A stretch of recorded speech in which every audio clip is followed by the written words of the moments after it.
you do a lot of analysis of the market. You must have a ton that you can share with us about what you see in the differences between different countries and different asset types. Different markets excel at different elements of the transition. People often talk about kind of postcards from the future. I feel like different markets are posting each other these postcards. That is beautiful. You should trademark that. We'll use that again. You start seeing, I'd say, quite a lot of players into this space who aren't familiar with energy markets, but I think will actually become really large players. So I do think behind the meter is back. I think there's a lot of opportunity in that space, particularly around sort of, as Pete's mentioned, optimizing your own supply and duos costs, but also starting to dabble in the wholesale markets as well. Hello everybody and welcome back to another episode of Modo the podcast. Today we have two guests in the studio, Pete Tickler, co-founder and head of product at Gridcog, and Genna Boyle, Gridcog's director for the UK and Europe. If you're enjoying the podcast, please hit like and subscribe and all the good buttons. It really means the world to us. Let's jump in.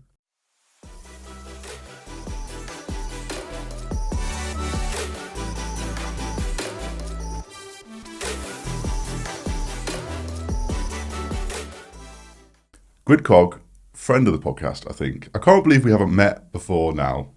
Pete, we've known each other for a while, but through the internet. You can do that now. That's totally cool. We can be friends on the internet before real life. Yeah, I think it's awesome. It's the new way of things. Young tech businesses meeting each other from the other side of the world. I think it's pretty neat. And there's two of you here today, which is a special double header. Jenna, welcome to the pod. Thank you. Nice to be here. And so Gridcog, first thing, it's Gridcog. It's not grid cognition. No one could pronounce the middle bit. Everyone got caught up over the consonants. So yeah, Gridcog now. We started life as grid cognition, and even I couldn't say it. So yeah, Gridcog it is. To be honest, all of our clients started calling us Gridcog almost immediately. So it was the easiest rebrand ever. Oh, okay, nice. You didn't apostrophe it at the end. No, just get rid of it. And you guys have come all the way here from the Southern Hemisphere. Welcome to the Northern Hemisphere. Thank you. The UK is a big growth market for you. Do you want to just explain what you guys are doing? What's Gridcog? What's the problem you're solving? What's it all about? Sure. So Gridcog's, we describe ourselves as one way I like to describe us as the picks and shovels of the gold rush. If the gold rush being the energy transition, lots of folks want to make investments into that space. And often these investments are quite complex. You may have multiple assets capturing multiple value streams, multi-market, multi-site, and they're difficult to develop bankable projects for. The old tool set of Excel spreadsheets are no longer fit for purpose. And Gridcog was initially the mission was let's help capital to be deployed into these projects faster. So we make simulation software. All of our clients, and they're very diverse, are all doing the same thing, which is making investments into the space. Now they might be doing that as traditional utility businesses, very large energy suppliers or network businesses. They might be doing that on the demand side of the market as large property owners or as renewables project developers or as consultants. The thing that they all have in common is wanting to deploy capital into these projects, and we're providing tooling to give them more surety when they do that.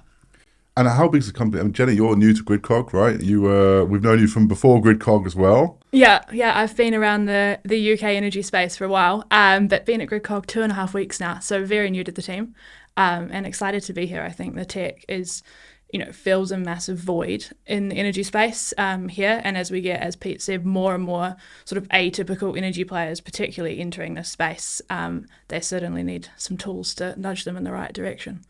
So what's the deal? So someone says it's mainly behind the meter, right? If I got that right? Yeah, so initially behind the meter, where a lot of our clients were making investments, or at least into the distribution network. So that may have been just front of meter, and there's a whole area of to explore around sort of community-owned or community-sized assets, say connected to the LV network.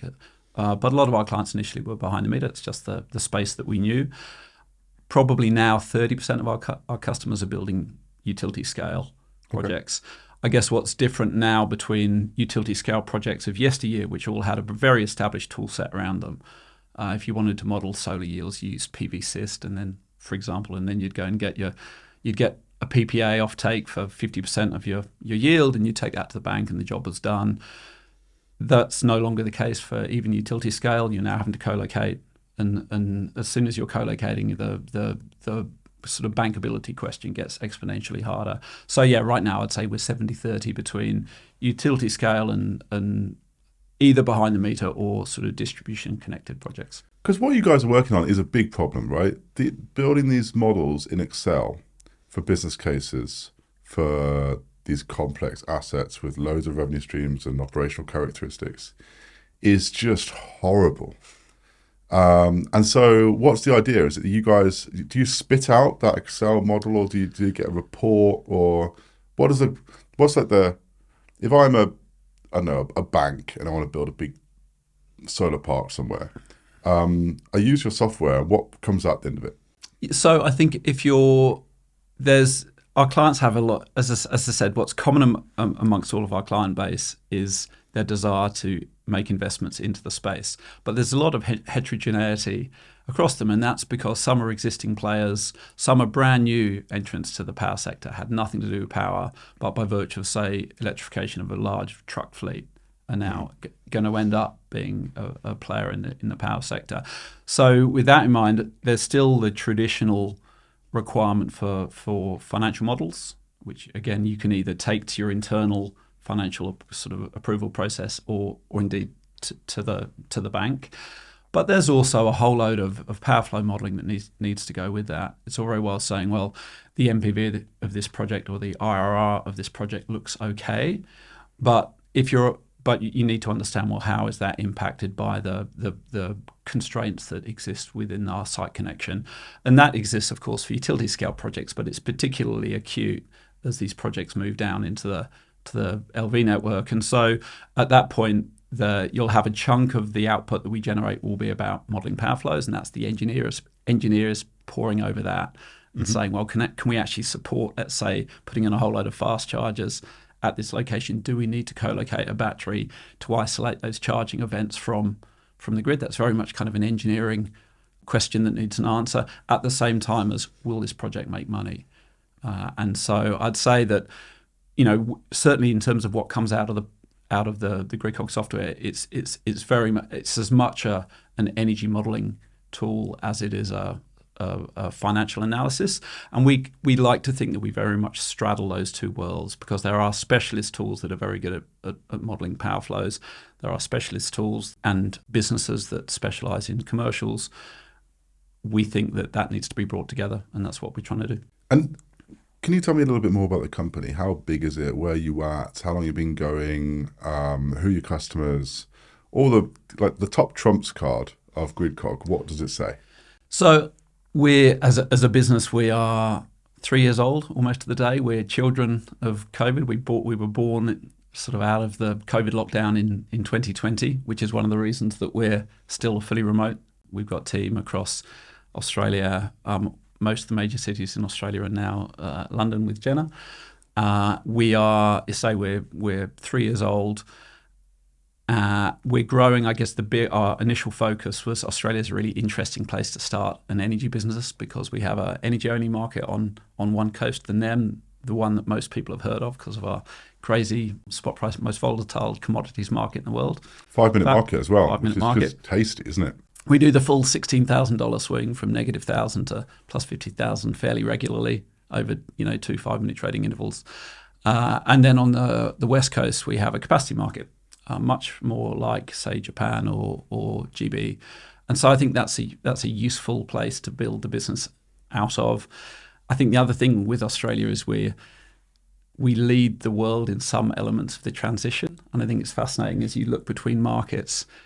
Different markets excel at different elements of the transition. In Australia, it's distributed generation and solar. We have over 22 gigawatts now of rooftop solar, growing at about 3 gigs a year. That's the largest. Hold on. It is very sunny there. You do have a bit of an unfair advantage. This is not apples for apples. We do. But I also think that's, I wouldn't say, I'm going to say it's overstated. Fact, London yields about 70% of the solar yield as Sydney. Not 7%, 70%. Yeah. And given that solar costs are super commoditized, everyone's using the same panels. There is no way. So there's a 30% delta in absolute yield. We ran some models just a few months ago that said that based on things like network tariff price signals, you're actually better off with a solar investment in London than Sydney, materially better off. Wow. So you get less yield, but you're capturing higher value. And so and then you look to the UK, which obviously has moved at different speeds. EV penetrations here are way higher than Australia. So people often talk about kind of postcards from the future. I feel like different markets are posting each other these postcards. That is beautiful. You should trademark that. We'll use that again. And I guess to our interests in the UK and Europe, and particularly with Genna, bringing Genna on here, super frothy utility scale battery space, and some areas that are strong in Australia that are still, I think, kind of there's still an opportunity here in the UK. And so part of hiring Genna was for us to be able to start capturing that, and also for Genna to level us up on our knowledge of the local market. No pressure, Genna. Yeah. Lots of chat on wholesale arbitrage and battery trading strategies, that's for sure. And Genna, you were working in exciting companies before this. Just want to mention that because it puts some colour around why you're sat here, and everyone should listen to you because you've actually done some very complicated things. So, yeah, sure. So I started my energy career in New Zealand, working in the trading team at Contact Energy, which is one of their sort of big four vertically integrated generator retailers. So I was trading sort of prompt, power, gas, and then curve, so forward markets, power, gas, and emissions. Then moved to the UK just over 5 years ago now, and joined LimeJump when LimeJump was about a 30-person startup, and helped found and set up the trading team along with a few others there. They more recently have been leading their commercial team, so across the PPA renewable space and also battery optimization and offtake. And LimeJump, who we should remember now, of course, part of Shell, but they were the first to do trading with batteries. I'm pretty sure they were the first in the balancing mechanism as well. We were the first in the balancing mechanism, yeah. So impressive stuff. Yeah. I was at Kiwi at the time, and it was so hard to make that work. So very well done indeed. All right, let's talk about what you guys, you do a lot of analysis of the market, and in running the numbers so much, you must have a ton that you can share with us about what you see in the differences between different countries and different asset types. So let's talk about that. Some parts of the energy, well, some countries are better at doing energy transition stuff than others. So you mentioned postcards to each other. What else do you notice? I think I've got some personal favourites. One of them is, again, with a CV that's very much behind the meter, is sort of distribution DOS charges, distribution tariffs.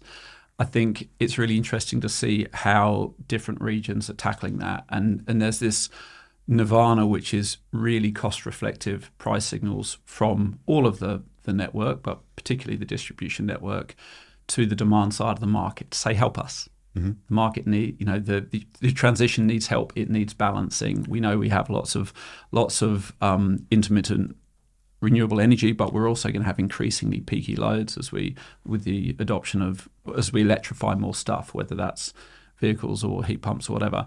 I'd say if I was to characterise the differences that we see between Australia and GB, Australia continues to attempt to provide quite a lot of detail in price signals, particularly in the C&I, and you guys call it I&C. I think if there's one thing that we should fix, it's that alone. Commercial, industrial and commercial, whatever you like.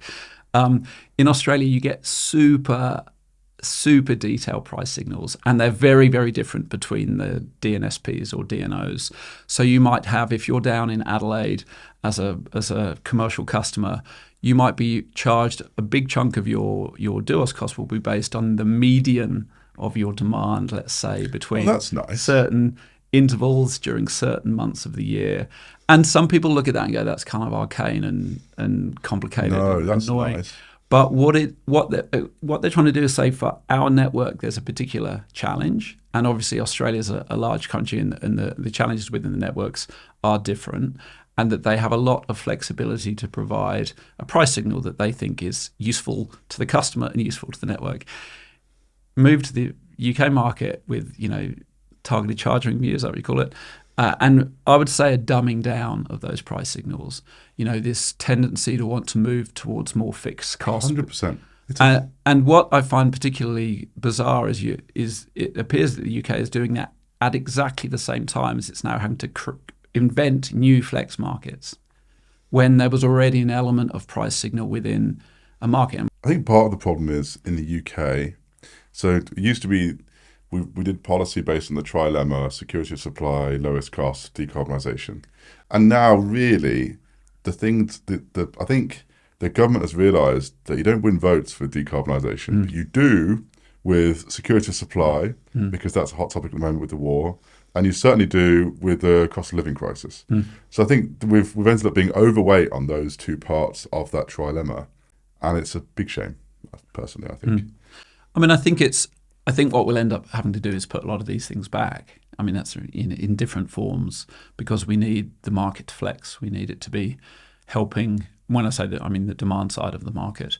And the other thing I think that's interesting, so that's something that's being that folks are testing out. The other one is community assets, and that's a vague term to capture an asset that's connected to the distribution network, but not behind the meter, or not necessarily behind the meter.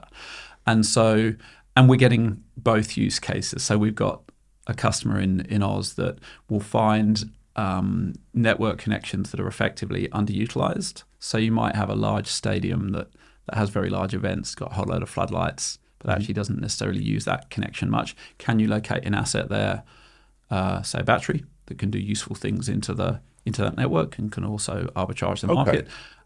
Just leveraging the fact that capacity is in short supply, and Can we do a basic? I'm misunderstanding here. So when you say behind the meter, what do you mean? Co-located with load, typically. Okay. Because I would class like the one at Emirates Stadium that they did in the UK. You probably saw that as like an early pivot power one, or whatever they were called beforehand.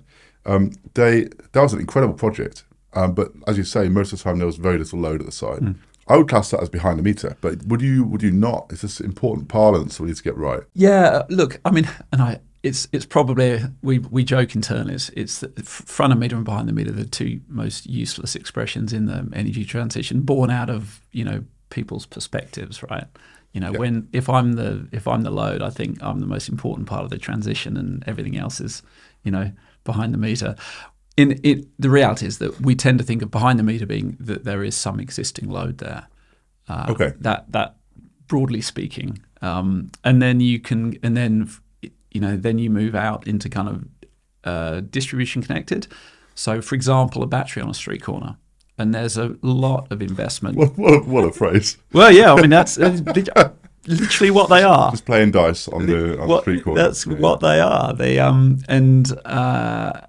and they're a hot topic in Australia, and there's quite a debate around whether a battery, let's say, instead of, I'm going to use a really kind of dumb example, but instead of 50 homeowners all putting in 10 megawatt hour batteries at relatively high capital cost, could you go and put a 500 kilowatt hour batteries? Did I say 10 megawatts? Yeah. Big houses. Batteries in You know what I mean? Down there, 10 kilowatt hours. I'm ready.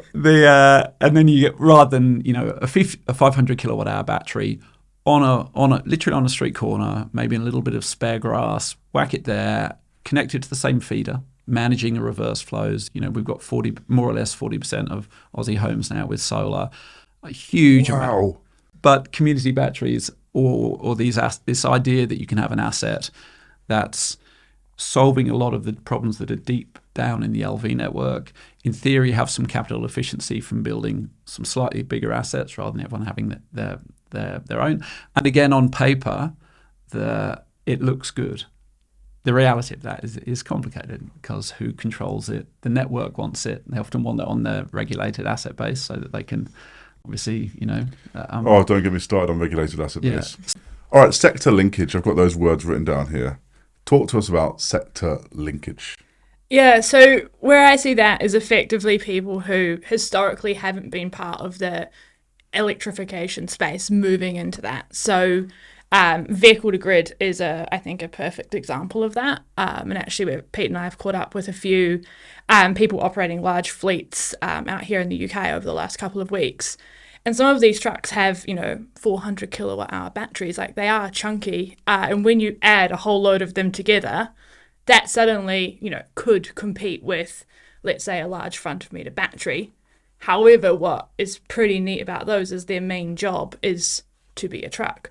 Yeah. And so when they're sort of parked up in a depot and now they're starting to, think about how they could actually generate additional returns from, let's say, wholesale arbitrage or ancillary markets if they're allowed to participate in them, you start seeing, I'd say, quite a lot of players into this space who aren't familiar with energy, aren't familiar with energy markets, but I think will actually become really large players. So that's, I think, super exciting. And it's a real challenge for these guys as well, because your truck operator is like a logistics person, right? They're thinking about, where can I park my trucks? That's the team that sort of manages those and, how many trucks do I need, when. But then when I start to enter the energy space, you start having the sort of energy procurement team come in as well and say, well, actually, how are we supplying our site? Does this make any sense if we now have trucks wanting to, dabble in sort of vehicle to grid? How does that interact with your supplier, etc.? So it starts getting quite complicated and you have a whole lot of people sort of crossing into each other's space. But it's something I think is going to be massive, particularly in that fleet electrification, vehicle to grid space. Awesome. You got some work to do, haven't you? What's Yeah. I asked you, but we jumped around a little bit. So who are your customers today? Who currently uses Gridcog? What kind of customers? We've talked about vehicle to grid, utility scale, solar, batteries, the whole shebang. Yeah. So which bit's the bit that got you here, and then which bit's the bit that's the next bit? Yeah. So Without saying the word bit to it. yeah, no, I think and it's a simple question without a simple answer, and I guess that speaks to the number of different actors and businesses that are kind of either already part of the transition or want in. So, we have clients who are the largest energy suppliers in Australia, the equivalent of the big six in the GB or Gridcog customers. And so for those guys, they have very large portfolios of customer load, particularly on the C&I, I&C, but also resi load. And for them, they know that those organizations, their customers, are going to unilaterally make these investments. So, solar and battery storage and EV charging, whatever, is happening with or without the energy supplier. Mm-hmm. And of course, these suppliers want it to be with them. They want it to be, because they have their own energy solutions teams who want to obviously go on the journey with that customer, but also because it's absolutely in their interest to have dibs on the way that some these assets perform. We've got distribution businesses, kind of for similar reasons. For those guys, we've talked about kind of tariff design. They run Gridcog models to help them inform, say, what does a tariff look like that participants making these investments would actually find attractive? Because it's all very well having your tariff team in a DNO come up with a tariff structure, but if you release it to the market and no one actually wants to play, well, it hasn't done its job. So on the traditional, let's just call it the supply side of the market, all of the incumbents. On the demand side of the market, some of the largest property businesses in Oz. So one that's on the public record, Ampol owned 2,000 service stations or petrol stations to you guys. So for them, it's about, okay, we want to electrify those. We're going to turn off liquid fuels. We need to add fast charging, but we've only probably got 50 kilowatts of load at a normal petrol station, and we might be looking at 2 meg of load. So how much solar, how much battery storage, because we're going to need battery storage to isolate the charging events. So we're split between the supply side, the demand side. In the middle there's the consultant space. So there's an active group of consultants, both kind of with engineering specialities, but also with kind of financial modeling specialities, who again, the Excel spreadsheets are broken. And so, they need tooling. I think the consultancy model is broken, personally, but that's a big question. We're good friends with some of them. We're good friends with consultancies too. I just don't see a future for them charging out per hour for information that is available on the internet. Sure. I think that whole knowledge, charging for knowledge game, whether it's consultancy or whatever, I think will be disrupted. Yep. Fair point. And I think And then we have product vendors, so people making this kit and needing ways to objectively convince customers how it will perform. And of course, there's lots of vested interest in that space, and there's a need for independent simulation that says, well, actually, if you procure a particular asset from a particular vendor, that it will perform in a way that's credible and not simply in the interest of the salesman who's trying to get you to buy it.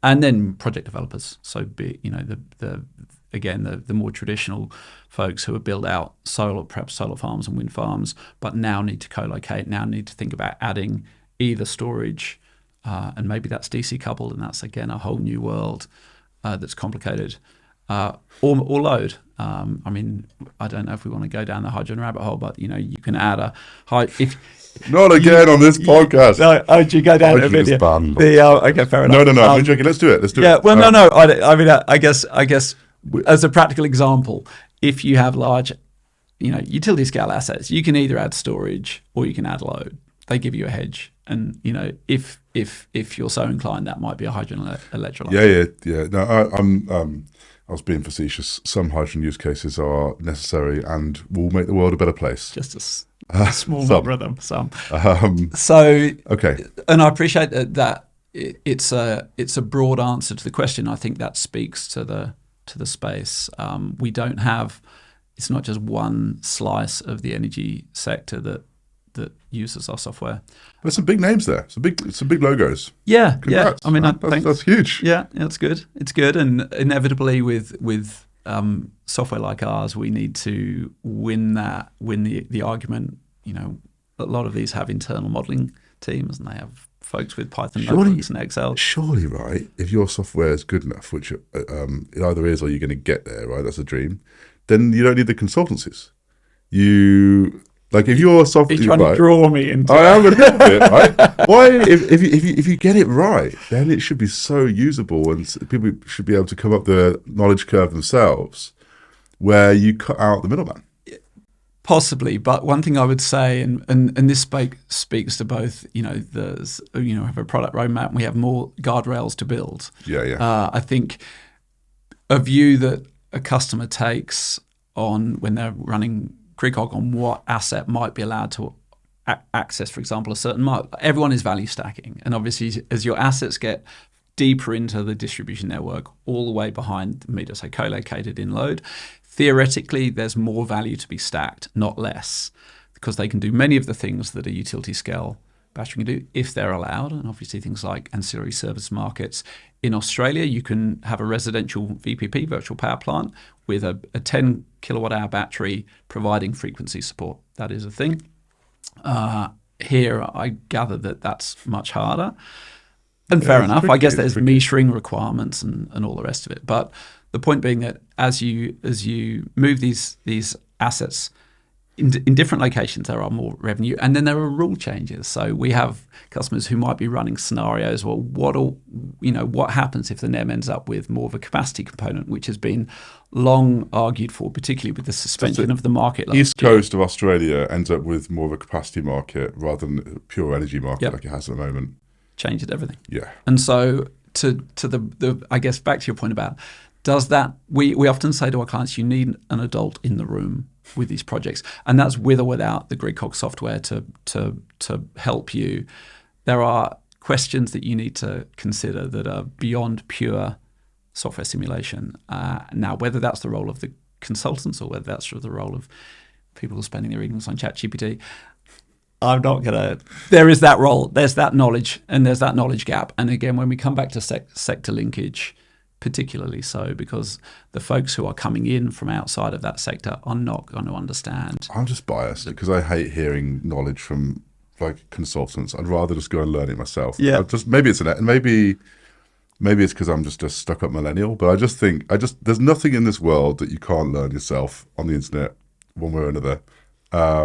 So yeah, I'm entrenched in this position. That's fine. Yeah, we work with some of the consultants are our customers, and we work with them.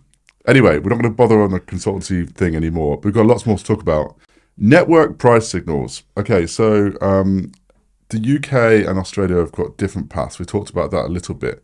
What's the second order effect of that? What? So what? I mean, I think the so what of it is largely that the transition will take longer and be more expensive. I mean, if you kind of zoom right out, if we're not able to hook up the supply side of the market to the demand side of the market properly, have those guys absolutely there's talk in Australia, and has been for a while, of a true double-sided market. So and by that I mean not just so that isn't just supply bidding in, that is demand bidding in, kind of simultaneously, where someone who can flex their demand up or down, it's just a live price signal, and they can trade a market just as actively as someone who's generating that power.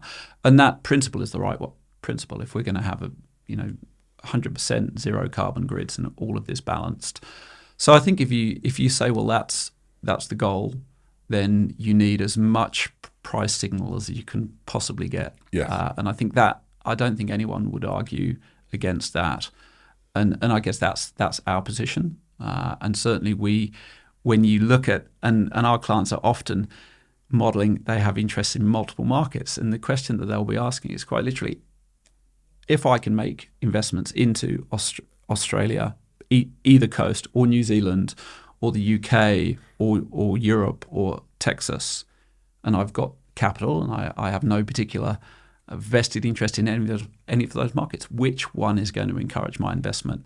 And if and I think the markets that will decarbonize quicker will be those that have the best price signals to those investors, plain and simple. And if you give dumb, reductive price signals, and you for example, in networks, you trend towards fixed costs, people will not invest in you. Yeah.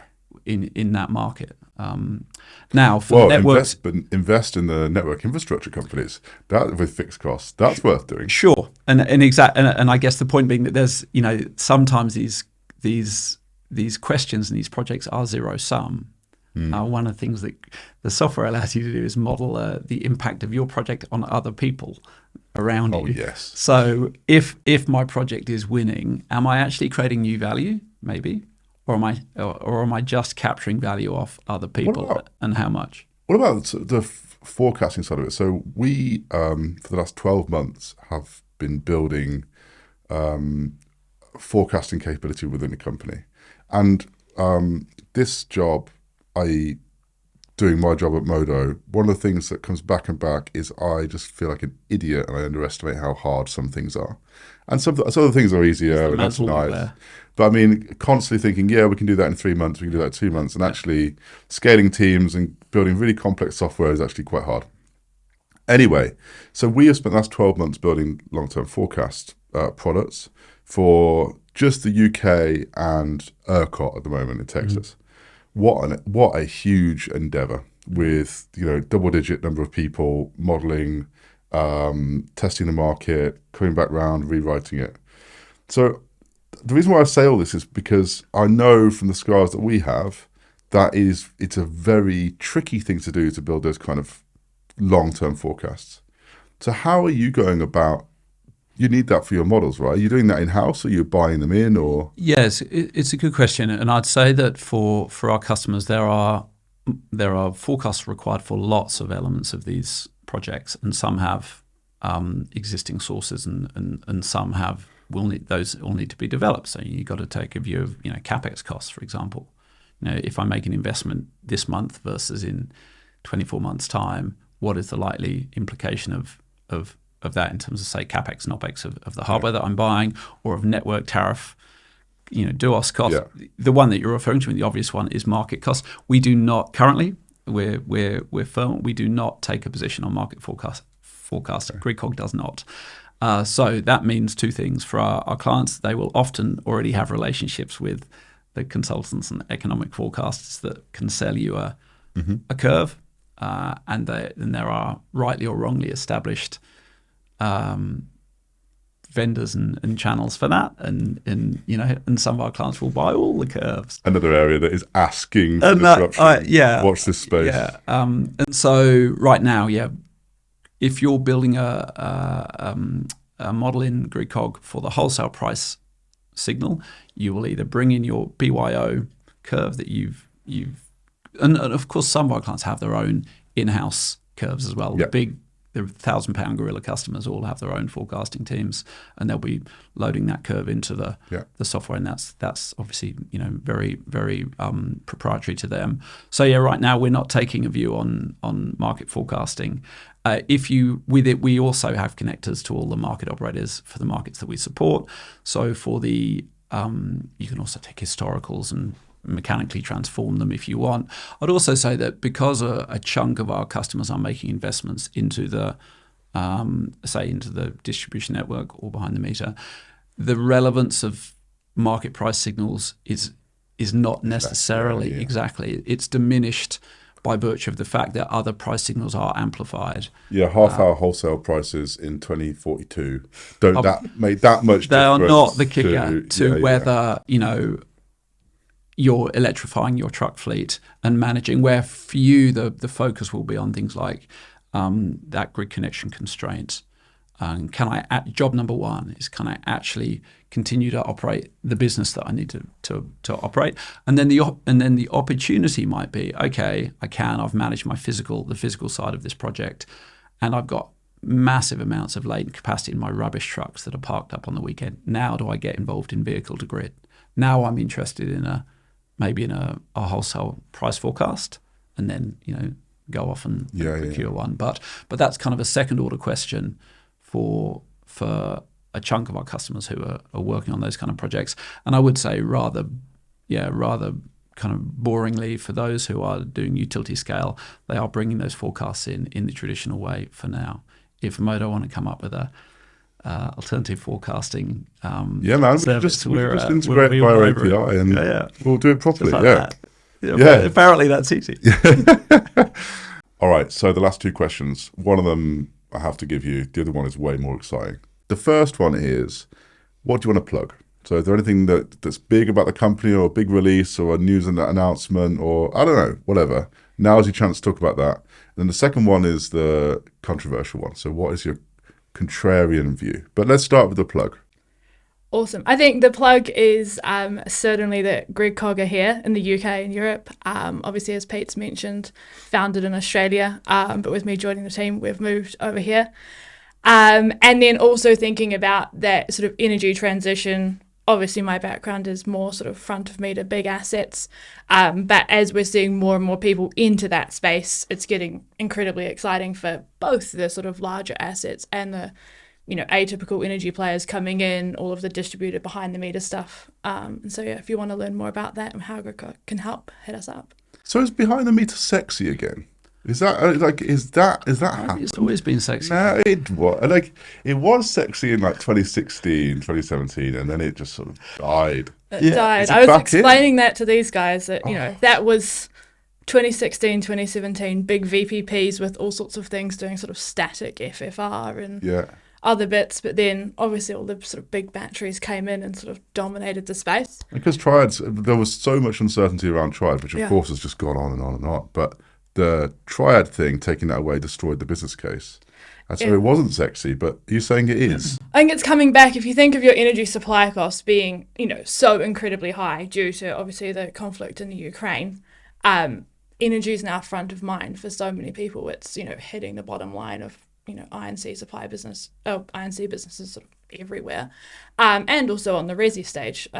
Certainly in the last 12 months, my friends have been much more interested in what my job is and what's going on than ever before.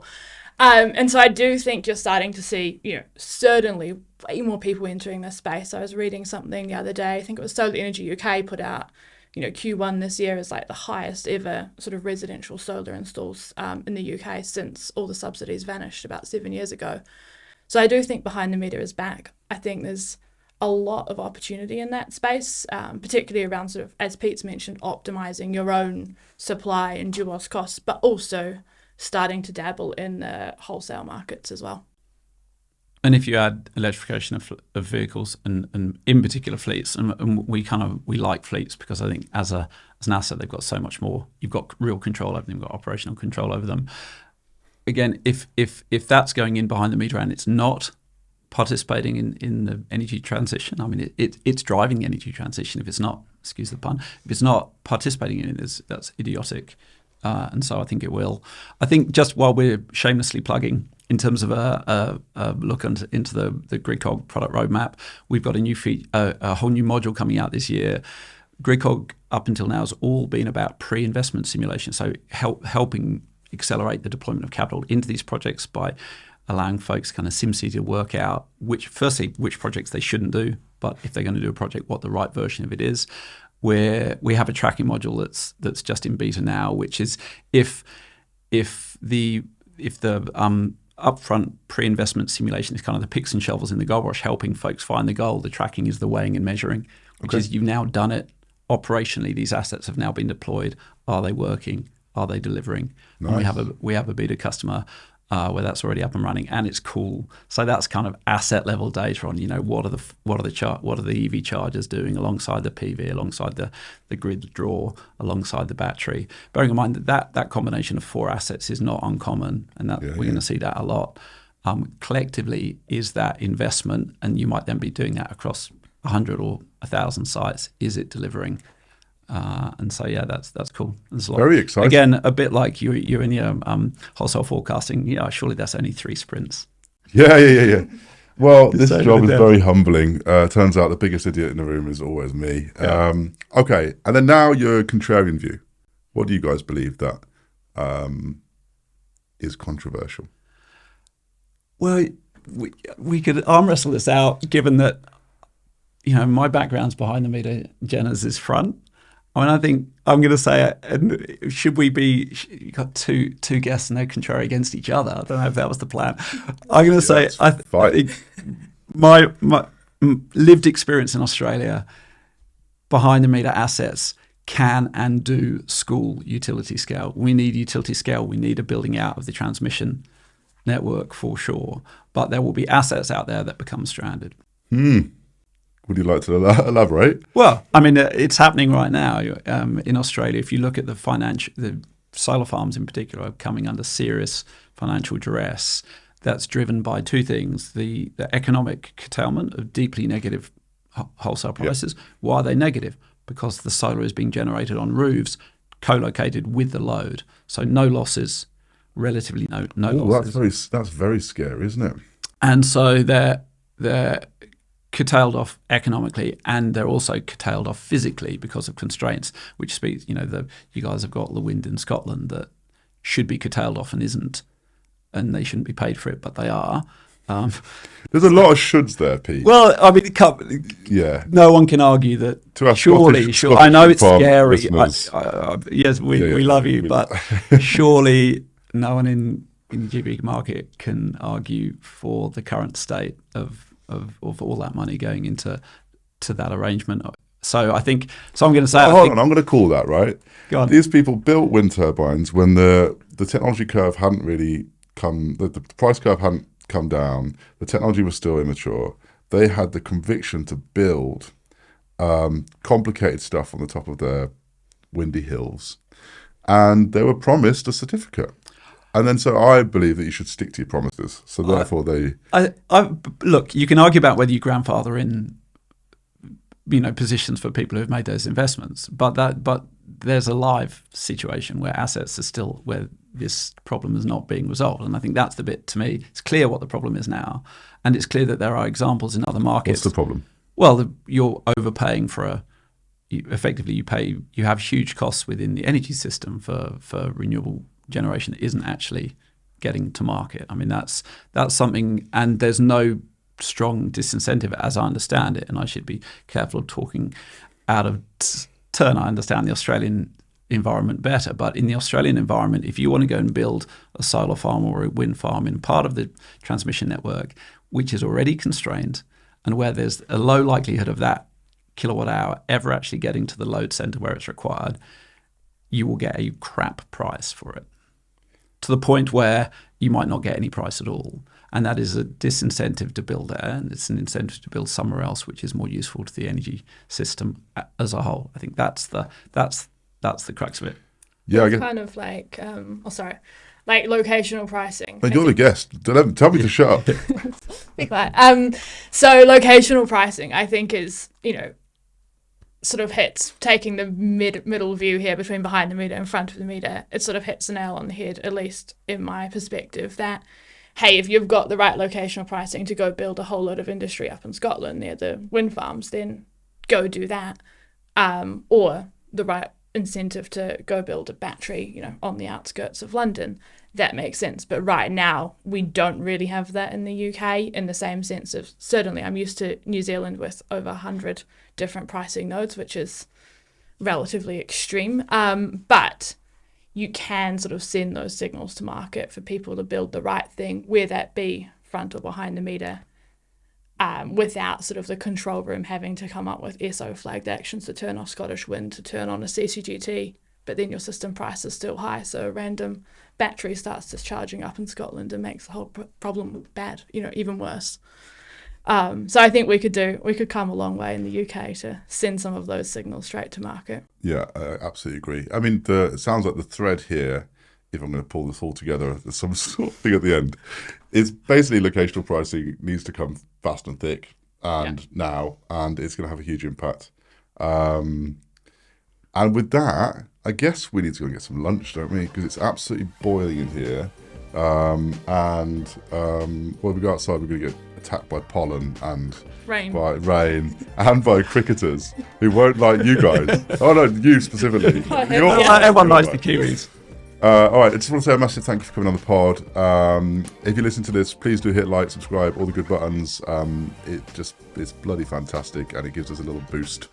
And we'll see you next time. Thank you very much. Thanks for having us. Thank you.